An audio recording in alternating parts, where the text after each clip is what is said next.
അങ്ങനെ നമ്മുടെ കല്യാണം എത്തി, പിറ്റേ ദിവസമായി. അപ്പോൾ ഞങ്ങളത് മുല്ലപ്പൊക്കെ തലേന്ന് മേടിച്ചിട്ടുണ്ടായിരുന്നു കേട്ടോ. അപ്പോൾ എനിക്കും ചേച്ചിക്കും സാരി ഒന്ന് പിൻ ചെയ്യാൻ വേണ്ടിയിട്ട് നമ്മുടെ പഴയ നെയ്ബർ വീട്ടിൽ പോവുകയാണ്.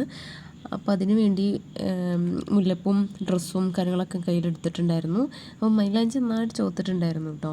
ഒരു കയ്യിൽ ഞങ്ങളെ തൊട്ടപ്പുറത്തെ താത്തയും മറ്റു ഉള്ളം കയ്യിൽ എൻ്റെ കസിൻ സിസ്റ്ററുമാണ് ഇട്ടിട്ടുള്ളത്.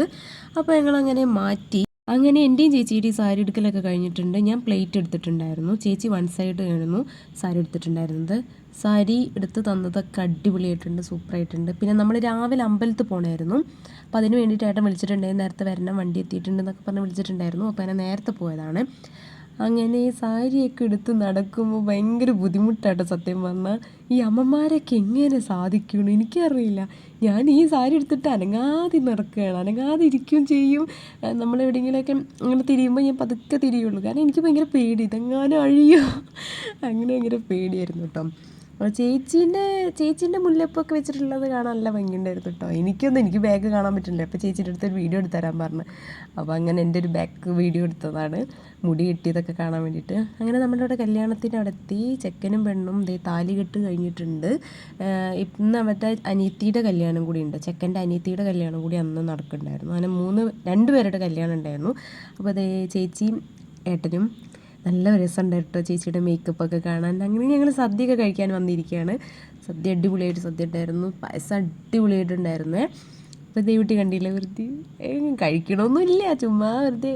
അങ്ങനെ ഞങ്ങൾ ചെക്കൻ്റെ വീട്ടിലേക്ക് പോവുകയാണ്. ബസ്സിൽ ഭയങ്കര തിരക്കായിരുന്നു, വീട് ഇവിടെ അടുത്തായതുകൊണ്ട് ഒരുപാട് പേരുണ്ടായിരുന്നു. അപ്പോൾ പിന്നെ വീഡിയോസൊന്നും എടുക്കാൻ പറ്റിയില്ല. നമ്മുടെ ഇവിടെ ഓഡിറ്റോറിയത്തിലേക്കാണ് ആദ്യം വന്നത്.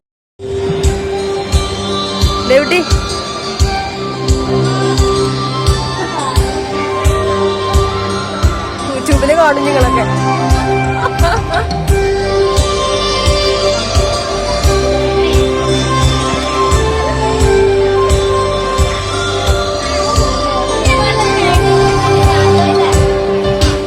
അങ്ങനെ പെട്ടെന്ന് ഫുഡ് കഴിക്കാൻ പോയിട്ടുണ്ടായിരുന്നു. ഫുഡ് ബിരിയാണി ആയിരുന്നു, വലിയ കുഴപ്പമില്ലാത്ത ബിരിയാണി എന്ന് പറയാം, കുഴപ്പമില്ല, അടിപൊളിയായിട്ടുണ്ട്.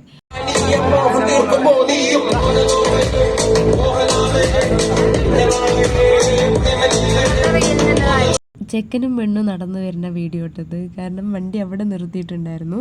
വണ്ടി പോകും, പക്ഷെ അവരെന്താണെന്നറിയില്ല, അവിടെ നിന്ന് അങ്ങോട്ട് നടന്നു. അപ്പോൾ ഞാൻ ചുമ്മാ വീഡിയോ എടുത്തതാണ്.